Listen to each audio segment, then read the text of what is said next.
이번 주는 요한계시록 첫 장입니다. 요한계시록 7별은 7교회의 사자요라는 제목으로 말씀을 함께 나누도록 하겠습니다. 요한계시록은 신약 성경의 마지막 편지로 AD 96년경 사도 요한이 반모섬에 유배되어 있는 동안 쓰여진 것으로 에베소 교회를 포함한 7교회가 수신자로 알려져 있습니다. 이 편지가 계시록으로 평가되는 이유는 당시 성도들이 박해와 환난을 당하고 있었는데 이런 성도들을 위로하고 격려하기 위하여 예수의 재림과 천국의 도래, 로마의 멸망을 상징적으로 예언하고 있었기 때문입니다. 그러나 요한계시록은 한국 교회에서 편지가 쓰여진 목적을 벗어나 이단 사이비의 온상이 되고 있는 것이 사실입니다. 핍박받는 성도들에 대한 위로와 구원, 재림에 대한 확신이 목적임에도 불구하고 엉뚱하게 해석하여 전혀 다른 의미로 곡해하는 경우가 허다합니다. 가장 대표적인 잘못된 관점이 미래에 대한 예측과 판단을 위한 책이라고 생각하는 것입니다.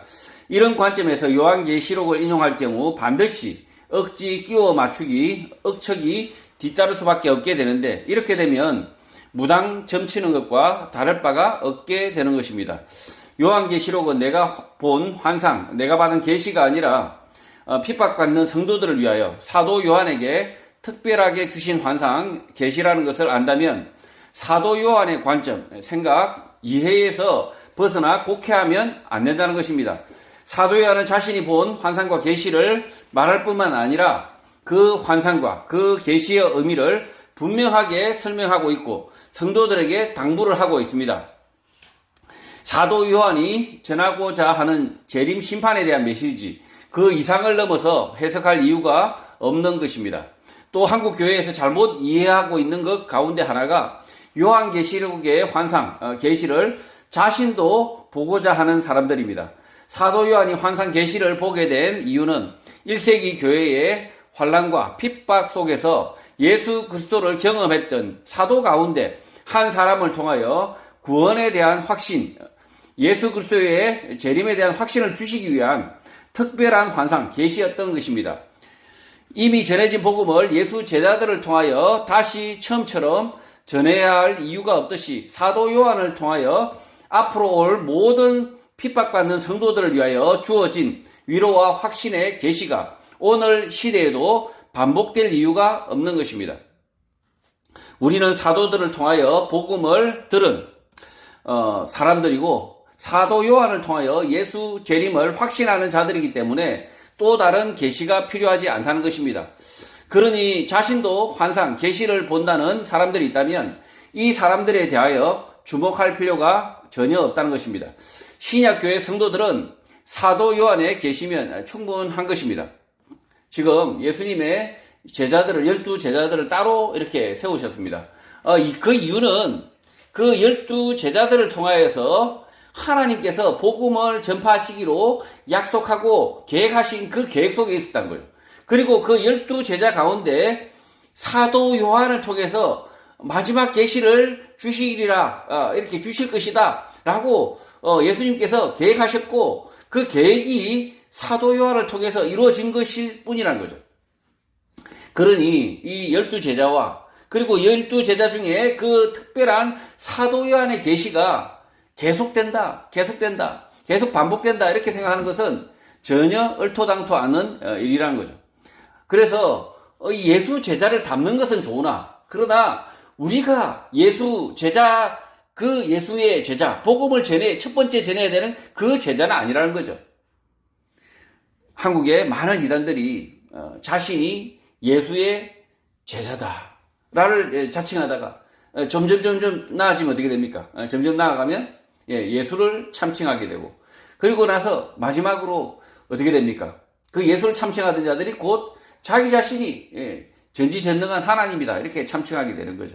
예수 제자들을 통하여서 12제자를 통하여서 그리고 사도 요한을 통하여서 받은 이 계시를 우리는 들어서 믿는 성도들이면 충분히 복된 것입니다. 1절 예수 그리스도의 계시라 이는 하나님이 그에게 주사 반드시 속히 일어날 일들을 그 종들에게 보이시려고 그의 천사를 그 종 요한에게 보내어 알게 하신 것이라고 합니다. 하나님께서 예수 그리스도께 주신 일인데 예수 그리스도의 종들에게 이미 보여주신 일이었고 반드시 속히 임할 일이라는 것입니다. 그리고 예수 그리스도는 그의 천사를 보내어 그 종 요한에게도 알게 하신 것이라고 합니다. 이 일이 무엇입니까? 예수 그리스도의 다시 오심, 심판, 종말입니다. 사도 요한은 예수 그리스도의 다시 오심, 심판, 종말을 예수 그리스도의 계시, 폭로라고 말하고 있는데 이 계시, 폭로는 새로운 것이 아니라 예수 그리스도께서 이미 말씀하신 것, 이미 들은 것, 복음을 들은 모두가 알고 있는 것을 좀 더 자세하게 알려주고 있는 것뿐이라는 거죠. 요한계시록은 예수 재림에 대하여 사도 요한의 편지를 통하여 특별히 강조하고 있을 뿐 예수님의 새로운 계시, 별도의 계시가 아닌 것입니다. 이미 이 예수님의 재림, 종말에 대해서는 이미 말을 했다는 거죠. 예수님의 이런 종말과 재림에 대하여 이미 말씀을 하셨습니다. 사도 요한이 재림 종말에 대하여 그 누구보다 자세히 기록한 것은 예수님이 자신에게 천사 사자를 보내어 알게 하신 것이다 라고 말하고 있는 것입니다. 2절 요한은 하나님의 말씀과 예수 그리스도의 증거, 곧 자기가 본 것을 다 증언하였다라고 합니다. 사도 요한은 예수님께서 사역하실 때에 가장 가까이에서 지켜보았고 자신이 보고 들은 것을 요한복음과 요한 1서, 2서, 3서를 통하여 기록을 남겼다고 말하고 있는 것입니다. 사도 요한은 자신이 보고 들은 것이 복음이다, 충분한 것이다, 다 증언하였다라고 말하고 있습니다. 지금 이 사도 요한이 말하고 있는 이 2절에 말하고 있는 이것은 요한복음과 요한 1서, 2서, 3서를 통하여서 요한이 자신이 이 성도들에게 증언한 것, 그리고 이 기록에 대한 말씀뿐만 아니라 사도 요한도 성도들에게 얼마나 많이 예수님의 말씀을 반복해서 가르쳤겠습니까? 그러니까 다 증언하였다, 너희들이 다 이미 알고 있다라고 지금 이야기하고 있다는 거죠. 3절, 이 예언의 말씀을 읽는 자와 듣는 자와 그 가운데 기록한 것을 지키는 자는 복이 있나니 때가 가깝기 때문이라고 합니다. 사도 요한은 자신이 기록한 복음서를 읽은 자와 이 예언의 말을 듣는 자, 그리고 그 기록한 것을 지키는 자는 복이 있는데 그 이유는 때가 가깝다, 임박했기 때문이라는 것입니다.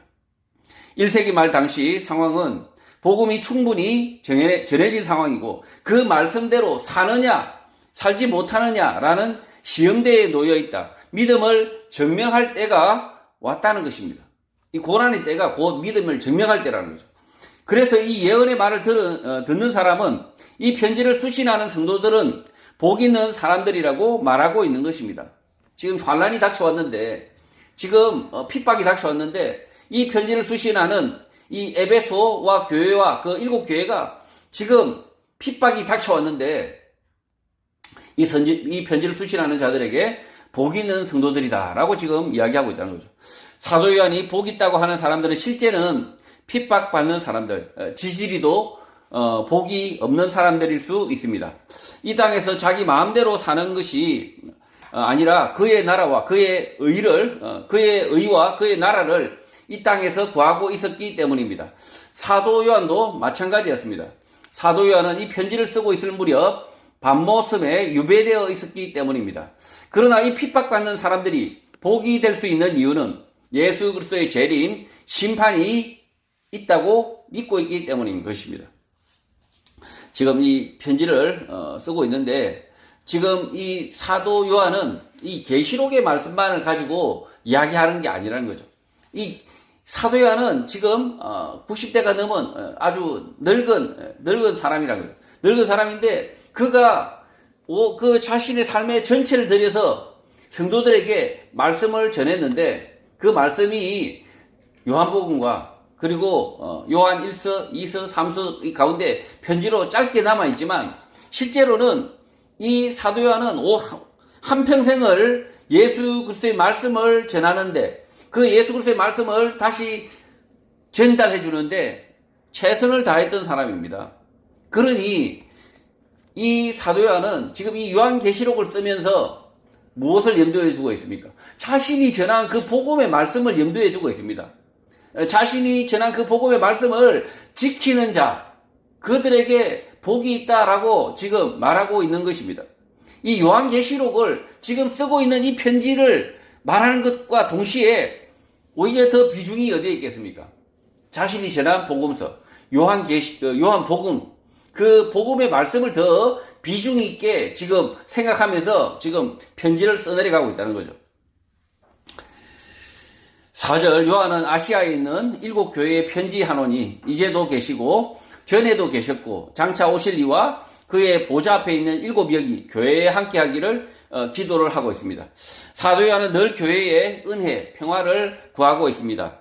은혜는 예수 그리스도의 말씀을 깨닫고 믿고 그 말씀대로 살게 되는 은혜이고, 평화는 그 말씀대로 살다 보니 핍박이 닥쳐서 화평이 깨졌기 때문에 구하게 되는 것입니다.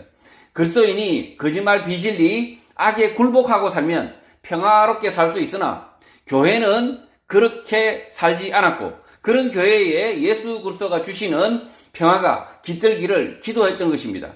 교회 성도들에게 은혜가 있으면 결국 이 땅에서 사람들 간의 평화는 깨어지지만 궁극적인 평화, 영원한 평화, 하나님과의 평화, 샬롬이 찾아오는 것입니다. 사도 요한은 이 은혜와 평강이 예수 그리스도로부터 교회 가운데 온다고 말하고 있습니다. 예수 그리스도는 교회 가운데 지금도 계시고 과거에도 계셨고 장차 재림 심판으로 오실 것인데 그의 보좌 앞에 있는 7영과 함께 오신다고 말하고 있는 것입니다. 사도 요한이 본 7영들은 왕들을 지키는 군인들, 호위무사들과 같은 다른 영적 존재들인데 보좌 앞에 있다고 말하고 있습니다. 예수 그리스도의 심판주, 권위자 되심을 보여주는 상징인 것입니다. 예수 그리스도가 마지막 재판장, 심판주가 되시기 때문에 이 땅에 불의한 판결 따위는 무시할 수 있다라고 지금 이렇게 말하고 있는 것입니다. 지금 그 1세기 교회 성도들이 핍박받고 옥에 갇히고 재판을 받고 있죠. 그런데 지금 이 사도 요한도 지금 이 밤모섬에 유배되어 있습니다. 부당하게 이렇게 이 밤모섬에 갇혀 있는데 예수 그리스도께서 마지막 재판장이 되시고 권위자가 되시기 때문에 이 자신이 받고 있는 이 불의한 판결 따위는 무시할 수 있다라고 지금 이 메시지를 전하고 있는 것입니다. 5절, 또 충성된 정인으로 죽은 자들 가운데서 먼저 나시고 땅의 임금들의 머리가 되신 예수 그리스도로 말미암아 은혜와 평강이 너희에게 있기를 원하노라. 우리를 사랑하사 그의 피로 우리 죄에서 우리를 해방하셨다고 합니다. 예수 그리스도는 성도들의 믿음을 증언해 주실 성실한 정인이라고 말합니다. 재판장, 심판장 되시는 예수 그리스도께서 흩어진 교회, 성도들의 삶의 정인, 믿음의 정인이 되신다고 말하는 것입니다. 그러니 재판 절차가 있다면 길게 필요하지 않게 되는 것입니다. 이 재판장이 이미 이 재판을 받게 될, 심판을 받게 될 이 사람들의 그 일거수일투족을 지켜봤다면 재판 절차가 굳이 길 필요가 없는 거죠. 사도 요한은 또 예수 그리스도에 대하여 죽은 자들 가운데서 살아나신 첫 번째 되는 분이고 땅의 임금들의 왕권을 되찾으실 분이라고 말합니다. 그 예수께서 은혜와 평강을 주시는데 우리를 사랑하셨고 그의 피로 우리 죄를 씻으셨다고 말하는 것입니다. 노년의 사도 요한이 자신이 전한 복음을 좀 더 생생하게 강조하고 있는 것입니다. 이 예수 그리스도께서 하나님께서 이 땅의 왕들에게는 왕권을 나눠주셨다라고 지금 표현하고 있고 그 왕권들을 싹 다 걷어들이고 있다라고 지금 이렇게 이야기하고 있죠. 그리고 예수 그리스도께서 성실하신 재판장이 되신다. 예수님께서 우리의 일거수일투족을 감찰하셨던 그분께서 성실하신 예수 그리스도께서 죽으셨다가 다시 살아나신 그분께서 재판장이 되신다. 그러니 그 재판에 대해서 마지막 재판이 우리에게는 심판과 재판이 아니라 영광의 날이라는 거죠. 6절, 그의 아버지 하나님을 위하여 우리를 나라와 제사장으로 삼으신 그에게 영광과 능력이 세세토록 있기를 원하노라. 아멘. 이렇게 첫 번째 간격의 말을 합니다. 사도 요한은 하나님과 그의 아버지를 위하여 예수 그리스도는 이미 우리들을 왕들과 제사장들로 만들었다, 임명했다고 말합니다. 그러니 예수 그리스도에게 영광과 능력, 권세가 영원토록 있기를 원한다고 외칠 수 있는 것입니다. 사도 요한은 지금 반모섬에 갇혀 있지만 예수 그리스도께서 자신을 왕과 제사장으로 만드셨다, 임명하셨다는 사실을 자각하고 감격하고 있는 것입니다. 사도 요한과 성도들은 교회 안에서 왕과 제사장이 있는 나라, 하나님의 나라를 경험하고 있는 것입니다. 이 땅에 그 왕들이 있죠. 이 땅에 뭐 대통령들이 있습니다. 그러나 지금 이 사도 요한은 이 반모섬 안에서 이 하나님의 나라를 경험하고 있습니다. 하나님의 나라를 경험하고 있는데 그 나라의 왕이 자신이라는 거죠. 그리고 이 하나님의 나라의 제사장이 누굽니까? 자신이라는 거죠. 그래서 이 사도 요한이 감격해서 왕과 제사장, 이 삼으신 그에게 영광과 능력이 세속토록 있기를 원한다라고 이야기하고 있는 것입니다. 7절, 볼지어다 그가 구름을 타고 오시리라. 각 사람의 눈이 그를 보겠고 그를 찌른 자도 볼 것이요 땅에 있는 모든 족속이 그로 말미암아 애곡하리니 그러하리라. 아멘. 두 번째 간격을 말을 합니다. 예수 그리스도께서 구름 타고 재림을 하시는데 모든 사람이 자기 눈으로 그를 볼 것이고 예수를 찌른 로마 군인들도 볼 것이고 땅에 있는 모든 족속, 예수 그리스도를 믿지 않는 족속들은 통곡을 하게 될 것이라고 말하는 것입니다. 이 첫 번째 간격과 두 번째 간격 사이에는 뭔가 시간차가 있는 것 같죠? 시간차가 있는 것 같습니다. 지금 왕과 제사장으로 나를 삼으신 이 예수 그리스도에 대한 간격, 이것은 지금으로 보이는 거죠. 그리고 7절의 간격은 뭡니까? 두 번째 간격은 뭡니까? 마지막의 날, 예수 그리스도의 재림의 날로 보인다는 거죠. 사도 요한은 예수 재림의 때에 성도들을 왕과 제사장들로 세우셨다는 간격과 함께 악한 자들의 심판, 통곡에 대하여 통쾌하고 있는 것입니다. 쌤통이다라고 했을 때 그 쌤통인데 남이 이유 없는 낭패를 본 것을 고소해야 하는 마음이 아니라 예수를 찌른 듯이 예수 믿는 사람의 믿음의 사람들을 조롱하고 핍박한 사람들의 낭패, 실패에 대하여는 고소해야 하는 것입니다. 우리가 이제 남의 좌절과 실패에 대해서 기뻐할 때가 있다는 거죠. 남의 좌절과 실패, 죽음에 대해서 뛸 듯이 기뻐할 때가 있습니다. 언제입니까? 악인들이 이 악을 저지르던 그 자들이, 악인들이 멸망할 때 의를 구했던 사람들, 눈물 짓고 있던 사람들은 뛸 듯이 기뻐해도 된다는 거죠. 아주 그냥 쌤통이다, 고소입니다 해도 상관없다는 거죠.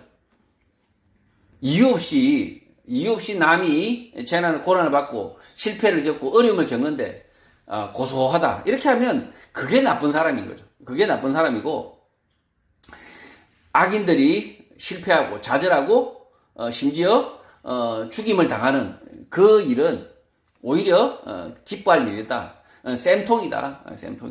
아주 고소하다라고 생각해도 아무 문제가 없다는 거죠. 마치 남의 불행을 무조건 이렇게 좋아하면 안 된다, 이렇게 생각할 수 있으나 그건 잘못됐다는 거예요. 오히려 성경에서는 악인들의 성읍이 무너지면 어떻게 했습니까? 뛸 듯이 기뻐했습니다. 뛸 듯이 기뻐했다. 그리고 실제로 우리는 어떻게 합니까? 우리는 축구 경기장을 보면 알 수가 있죠.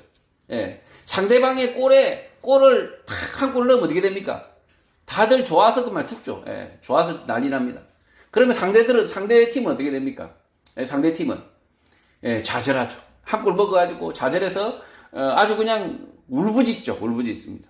그럼에도 불구하고 뛸 듯이 기뻐할 수 있는 이유가 뭡니까? 뛸 듯이 기뻐할 수 있는 이유, 하나님의 예수 그리스도께서 그 믿음의 승리를 주셨기 때문에, 그래서 악인들이 좌절하고 실패하고 그들이 멸망당할 때 믿는 사람들은 뛸 듯이 기뻐해도 된다는 거죠. 아주 열광해도 된다는 거죠. 8절, 주 하나님이 이르시되 나는 알파와 오메가라, 이제도 있고 전에도 있었고 장차 올 자요 전능한 자라고 합니다. 이 말씀은 이사야 44장 6절에서도 언급된 말씀인데, 헬라어 그리스어의 첫 번째 글자 알파와 마지막 문자 오메가를 이렇게 늘어놓고 하나님께서는 처음과 마지막 영원하신 분이라는 것에 대하여 강조하는 것입니다. 이사야 44장 6절입니다. 이스라엘의 왕인 여호와 이스라엘의 구원자인 만군의 여호와가 이같이 말하노라. 나는 처음이요 나는 마지막이라. 나 외에 다른 신이 없느니라. 사도 요한은 아시아의 7교회에 편지를 쓰면서 예수 그리스도의 재림의 주, 심판의 주가 되심을 강조했고 그 예수 그리스도와 함께 전능하신 하나님께서 영원히 함께 계신다고 말하고 있는 것입니다. 9절 나 요한은 너희 형제요 예수의 환난과 나라와 참음에 동참한 자라. 하나님의 말씀과 예수를 증언하였으므로 말미암아 반모라 하는 섬에 있다고 합니다. 사도 요한은 자신을 너희의 형제라고 지칭하고 있습니다. 사도 요한은 아무런 연고도 없이 이렇게 자신을 지칭하지 않았습니다. 사도 요한은 교회가 환난 고난 받을 때 예수 그리스도의 나라 안에서 예수 그리스도의 참음 인내하는 자리에 동참했다, 동료다라고 말하는 것입니다. 예수 그리스도의 인내, 참음, patience, 사도 요한이 십자가 죽으심과 부활을 경험한 사도임을 말하고 있고 이 인내, 참음, 이 patience, 본인이 사도 요한이 십자가 죽으심, 부활 가운데 있었던 사도라는 것을 말하고 있다는 거죠. 고난, tribulation은 이 고난은 십자가 복음을 전하는 과정 속에서 교회가 겪어야 했던 여러 가지 어려움을 함께 겪었다는 것이고 한 60년가량 지금 이 사도 요한이 교회의 고난, 어려움 가운데 함께 그 문제 가운데 있었다는 거죠. 왕국, 나라, 킹덤은 교회 속에서 예수 그리스도의 다스림 나라를 경험하고 있고 장차 올 나라를 말하고 있는 것입니다. 지금 이 사도 요한은 이 하나님의 나라, 이 킹덤, 이 교회 가운데 하나님의 예수 그리스도의 나라를 경험하고 있다라고 지금 이야기하고 있는 거죠. 사도 요한은 이런 일에 동참을 했기 때문에 이 일의 동지였기 때문에 현재 반모섬에 고립되어 있는데 이것은 하나님의 말씀과 예수 그리스도의 정언을 위해서라는 것입니다. 반모섬은 에베소의 남서쪽 90km 밑에 에게해의 스포라데스, 그리스어로 흩뿌려진이라는 뜻의 제도에 속하는 작은 섬입니다. 제도, 군도는 비슷한 말인데 군도는 한 무리를 이루고 있는 여러 섬을 말하고 통상 육지에서 가까운 섬을 말하고 군도는 가까운 섬을 말하고 제도는 좀 떨어져서 이렇게 흩어져 있는 섬을 말합니다. 열도도 있는데 섬이 일렬로 쭉 늘어져 있는 것을 말합니다. 이 스포라데스라는 뜻이 스프레드하고 뭐 비슷하죠, 그죠? 흩어진 이런 뜻 말고 비슷한데 어쨌든 이 에게해를 지도를 보면 이 에게해를 보면 섬이 흩어져 있는 섬들이 마치 흩뿌리듯이 흩어진 섬들이 아주 많습니다. 아주 많은데 그 섬들의 대부분이 그리스 영토죠. 그리스 영토입니다. 10절 주의 날에 내가 성령에 감동되어 내 뒤에서 나는 나팔 소리 같은 큰 음성을 들었다고 합니다. 성령 안에서 주의 날을 경험했다라고 사도 요한이 말하고 있는데 자신의 뒤에서 큰 나팔 같은 소리를 들었던 것입니다.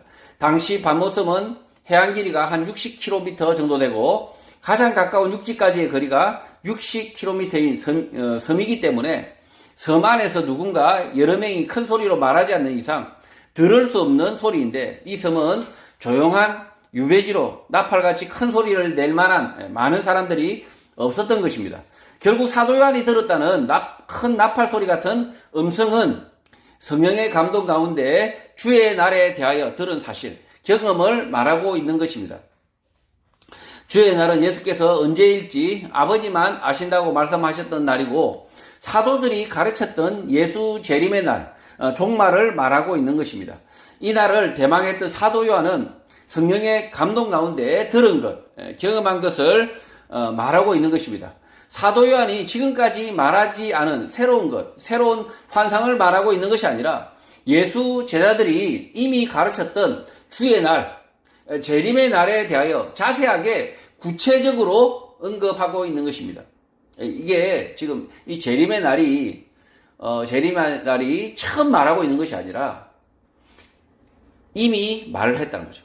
오래전부터 예수님도 말씀하셨고 제자들도 오랫동안 가르쳤고 그렇게 가르쳤던 것을 이 사도 요한이 계시를 받고 밤모섬에서 환상을 보고 구체적으로 언급을 하고 있다는 거죠.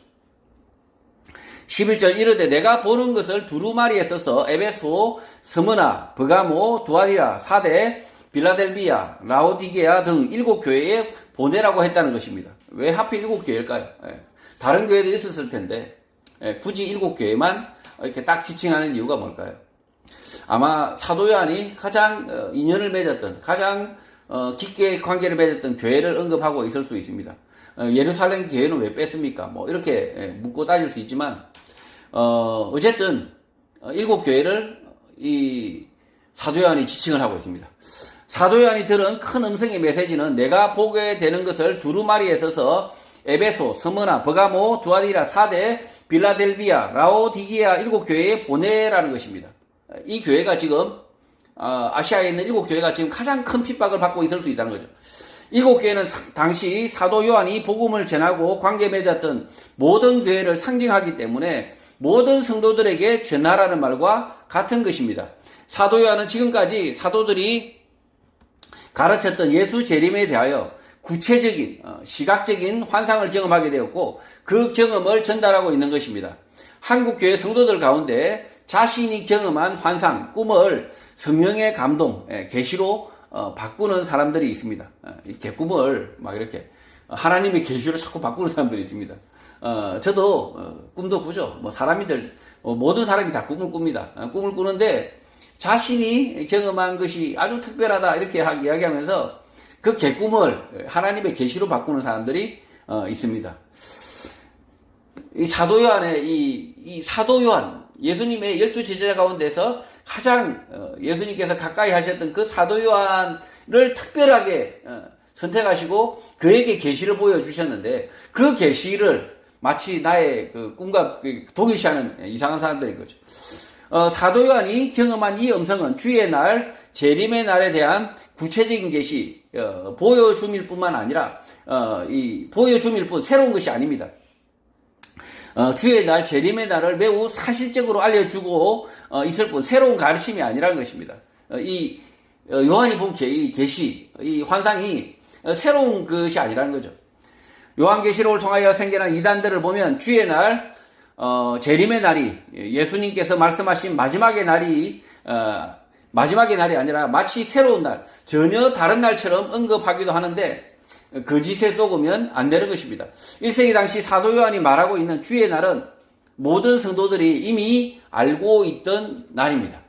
지금 이 요한계시록이 전혀 새로운 계시라고 이렇게 인식하는 사람들이 있습니다. 왜 그러냐? 요한이 기술한 내용이 정말 이렇게 놀랐기 때문에 그래서 마치 이 계시가 전혀 새로운 것처럼 보이지만 그러나 전혀 새로운 것이 아니라는 거죠. 이 계시는 이미 알고 있었다. 성도들이 아주 그냥 귀에 못이 박히도록 들어서 알고 있었던 거죠. 주의 날, 재림의 날.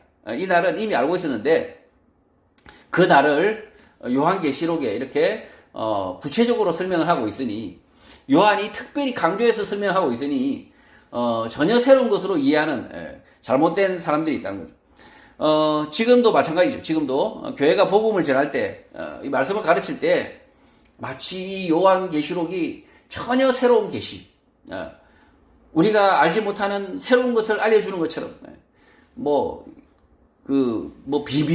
비밀 아주 그냥 이렇게 이야기하고 있는데 예수님 오시기 전에는 이것이 비밀이었죠. 비밀이었으나 지금 마지막의 날, 주의 날, 심판의 날은 비밀이 아닙니다. 비밀이 아닙니다. 딱히 비밀이 없죠. 없는데도 불구하고 예수 그리스도 오시기 전에는 비밀이었으나 예수님께서 다 말씀하셨으니까 비밀이 아닌 겁니다. 비밀이 아닌데도 여전히 교회가 어떤 교회는 속입니다. 마치 너희들만 알려줄게. 내가 비밀을 알고 있으니까. 이렇게 하면서 이렇게 또 어떤 사람은 내가 천국 가서 알고 왔는데 새로운 것을 알려주마. 이렇게 하면서 사기를 치는 거죠. 사도 요한이 말하고 있는 이 주의 날, 재림의 날은 예수님께서도 여러 가지 비유를 통해서 말씀을 하셨습니다. 그 말씀을 이 사도 요한이 다시 강조해서 말하고 있을 뿐입니다. 12절 몸을 돌이켜 나에게 말한 음성을 알아보려고 돌이킬 때에 7 금 촛대를 보았다고 합니다. 큰 음성이 있으니 몸을 돌이키자. 사도 요한이 본 것은 7 금 촛대입니다. 7 금 촛대는 출애굽기에서 보여준 성막 안의 금 촛대와 같은 형상입니다. 떨기나무 불꽃 가운데 모세에게 말씀하신 하나님의 임재를 상징하는 것으로 진리의 빛인 것입니다. 지금 이 사도 요한이 보고 있는 이 환상이 7 금 촛대를 보는데 이 7 금 촛대는 이미 출애굽기에 다 설명을 하고 있었고, 그리고 심지어 모세가 본 그 떨기나무 환상 속에서도 불꽃 가운데 보여주었던, 우리가 익히 알고 있던 것이라는 거죠. 7 금 촛대의 사진을 보시면 되시고요. 그리고 이 7 금 촛대가 이 이스라엘의 휘장으로 사용되고 있습니다. 7 금 촛대는 사실은 하나님의 임재의 상징인데, 이 이스라엘이 국기와 함께 국장, 휘장으로 쓰고 있는 거죠. 13절 촛대 사이에 인자 같은 이가 발에 끌리는 옷을 입고 가슴에 금띠를 띠고 있었다고 합니다. 촛대 사이를 통하여 한 사람을 보는데 사도 요한은 이 사람에 대하여 사람의 아들, the son of man, 인자라고 지칭을 합니다. 인자라는 표현은 예수님께서 스스로 자신에 대하여 지칭한 표현인데, 하나님의 아들 되신 예수 그리스도의 낮아지심, 성육신하신 예수 그리스도를 지칭하는 것입니다. 자기 자신을 사람의 아들이 되었다라고 지칭할 수 있는 분은 예수 그리스도, 하나님 아들밖에 없는 것입니다. 마태복음 20장 28절입니다. 인자가 온 것은 섬김을 받으려 함이 아니라 도리어 섬기려 하고 자기 목숨을 많은 사람의 대속물로 주려 함이니라. 사도 요한은 금촛대 사이로 인자 같은 이, 예수 같은 이가 발에 끌리는 옷을 입고 가슴에 금띠를 띠고 있었다고 하는데, 예수님이라고 확정하여서 말하지 않습니다. 그렇게 말하지 못하는 이유는 사도 요한이 자신이 살아생전에 본 예수님과 너무나 다르게 보였기 때문에, 낯설기 때문이었습니다. 자신이 성령의 감동 가운데 본 낯선 예수님의 모습에 대하여 사도 요한은 구체적으로 이어서 설명을 하고 있습니다. 지금 이 13절의 말씀을 보면 이 사람의 아들, 인자라고 지칭하고 있는데, 아니 제가 사람의 아들인데 굳이 저를 인자라고 지칭할 필요가 없죠. 그러나 예수님께서는 자신이 하나님의 아들 예수 그리스도셨기 때문에 자신을 지칭할 때 인자라고 지칭하셨다는 거예요. 인자. 그렇게 해서 그 예수 그리스도께서 하나님의 아들 되심을 사실은 간접적으로 드러내신 거죠. 그래서 인자라는 이 표현이 결국은 예수 그리스도를 표현하는 겁니다. 간접적으로 표현하는 거고, 그리고 지금 이 사도 요한이 본 이 촛대 너머로 보였던 그분에 대해서 감히 예수님, 자신이 이 땅에서 보았던 그 예수님이라고 말을 못했던 거죠. 14절 그의 머리와 털에 희기가 흰 양털 같고 눈 같으며 그의 눈은 불꽃 같았다고 합니다. 사도 요한이 밤모섬에서 성령의 감동 가운데 예수님을 다시 보게 된 시점은 60년이 훨씬 더 지난 시점이지만, 사도 요한은 십자가에 달리시기 전 예수님의 모습을 생생하게 기억하고 있었습니다. 그런데 그 모습과는 전혀 다른 모습이라고 말하고 있는 것입니다. 이 사도 요한의 인생이 완전히 바뀌었습니다. 누구 한 사람 때문에, 예수 그리스도 때문에, 예수님 때문에 자신의 삶이 완전히 바뀌었습니다. 그러면 그 젊었을 때 그 예수님의 얼굴과 형상이 모를 리가 있습니까? 이 사도 요한은 아주 생생하게 기억하는 제자 중에 한 사람입니다. 그러니까 이 앞에 계신 분, 이 계신 분이 얼마나 낯선지 지금 이렇게 표현하고 있는 거죠. 머리와 털이 늙어서 하얗게 탈색한 노인의 모습이 아니라 흰 양털 같고 아주 하얀 눈이 와서 눈이 부신 것처럼 눈 같다고 말합니다. 또 그의 눈은 불꽃 같다고 말하고 있습니다. 사도 요한이 본 것은 전혀 다른 예수님의 형상을 보고 있는데, 자신이 경험한 것 가운데 최대한 비슷한 것으로 설명을 하고 있는 것입니다. 지금 이 사도 요한이 본 것이 우리가 정확하게는 모릅니다. 정확하게 모르지만 그 사도 요한이 자신이 알고 있는 것 중에서 말로 설명할 수 있는 것 중에서 가장 최대한 비슷한 것으로 설명을 지금 하고 있는 것이죠. 15절 그의 발은 풀무불에 단련한 빛난 주석 같고 그의 음성은 맑은 물소리와 같다고 말합니다. 사도 요한은 예수님의 발을 보았는데 풀무불에 단련한 빛난 주석 같았다. 백색 광채가 선명했다고 말하고 있습니다. 또 예수님의 음성을 들었는데 많은 물소리와 같았다고 합니다. 사람의 음성이 아니라 많은 물이 쏟아져 동시에 바닥에 부딪힐 때, 떨어질 때 생겨나는 초저역대 울림이 느껴졌다는 것입니다. 이 지구상에서는 가장 위대한 폭포가 뭡니까? 나이아가라죠. 나이아가라. 거기 실제로 눈으로 보는 나이아가라는 소리를 들을 수가 없잖아요. 그러나 현장에 가면 그 웅장한 소리에 귀가 질린다는 거지 않습니까? 지금 사도 요한이 지금 이런 그 음성이 많은 물소리와 같다. 자신이 들은 그 아주 웅장한 소리 가운데 가장 아주 웅장한 소리를 지금 표현하고 있는 거죠. 이 주석은 금, 은 다음에 귀금속으로 지급되었는데 1세기 당시에도요. 특유의 백색 광택으로 1세기 당시에도 공예품으로 제작되던 금속입니다. 사실은 은보다 더 빛납니다. 잘 이렇게 연마한 주석은 은보다 더 빛나죠. 사도 요한이 볼 수 있는 예수님의 피부는 발밖에 없었는데 발이 마치 빛난 주석 같았다. 전체적으로 빛나고 있었다고 말하고 있는 것입니다. 16절 그의 오른손에 7별이 있고 그의 입에서 좌우의 날성검이 나오고 그 얼굴은 해가 힘있게 비치는 것 같았다고 말합니다. 예수님의 오른손의 7별은 지금 편지를 쓰고 있는 아시아의 7교회와 관련된 상징이고 또 입에서 날선 양날검이 나온다는 것은 예수님의 말씀이 거짓을 가르는 칼, 거짓과 진리를 가르는 칼날과 같다는 심판의 상징이고 그 얼굴은 해가 자신의 힘을 보여주듯 비치고 있다고 하는데 영광과 권능을 상징적으로 보여주는 것입니다.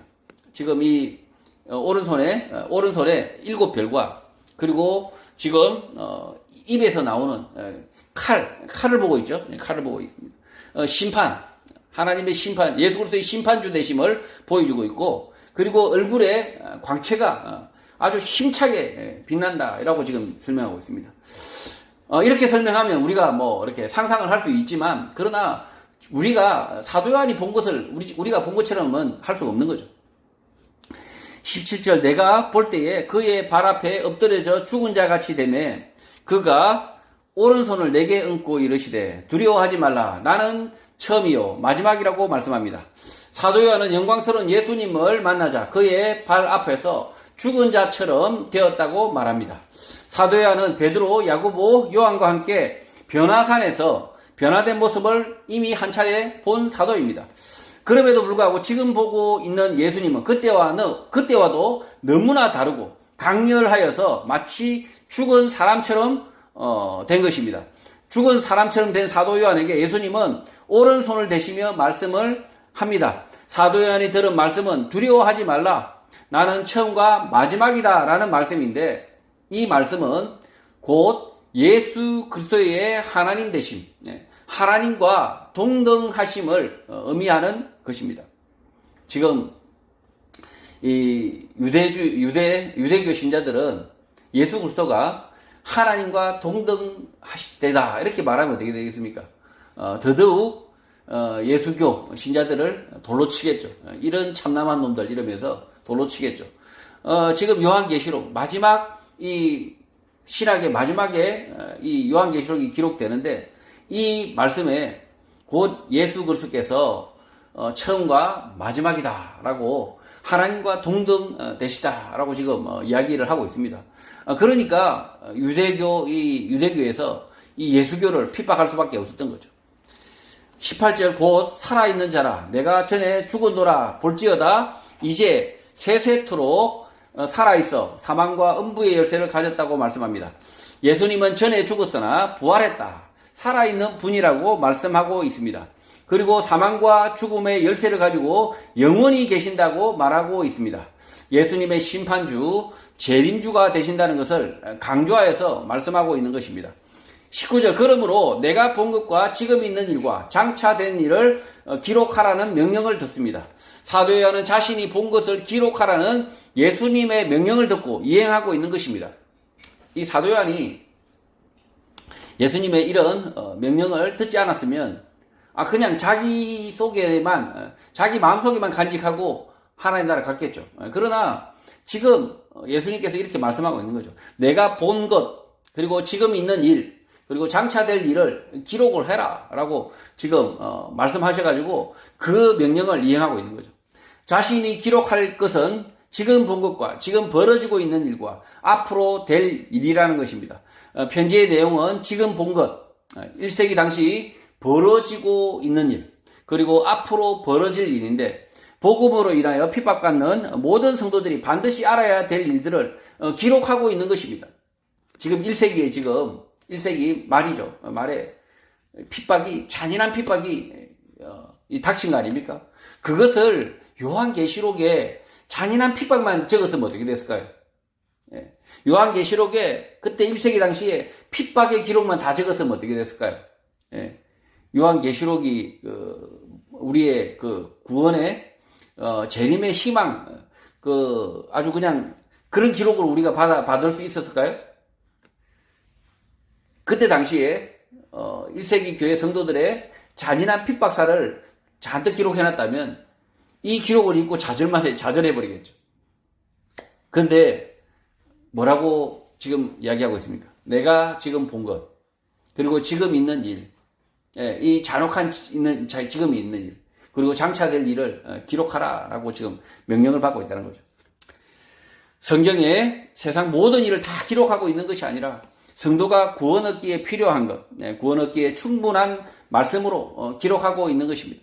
이 사도 요한이 이런저런 자신이 살면서 경험한 것들을 다 기록하면 얼마나 많은 기록들이 필요할까요? 사도 요한도 복음을 전하면서 이런 사람 저런 사람 많은 사람들을 알고 갔지 않습니까? 많은 사람들을 알고 갔지만 그 기록들을 세세히 다 기록했다면, 구구절절 다 기록했다면 정말 책이 한가득이 될 뻔했죠.